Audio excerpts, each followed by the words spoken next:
Dari dalam koper jemaah calon haji kloter 5 asal Kabupaten Goa ditemukan alat pengisi daya baterai tanpa listrik atau power bank yang merupakan barang yang dilarang dibawa dalam koper sehingga petugas harus mengeluarkan dari dalam koper.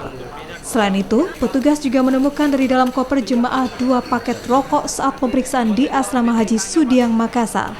Berdasarkan ketentuan, jemaah hanya diperbolehkan membawa 200 batang rokok.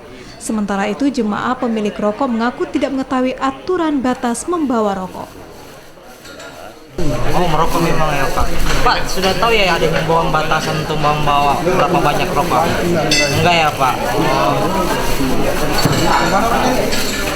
Jadi enggak deh. Jadi gimana nih Pak kalau disita begini Pak? Enggak apa-apa dikasih keluar separuh memang kalau Enggak apa-apa ya Pak? iya enggak apa-apa. Siapa ya?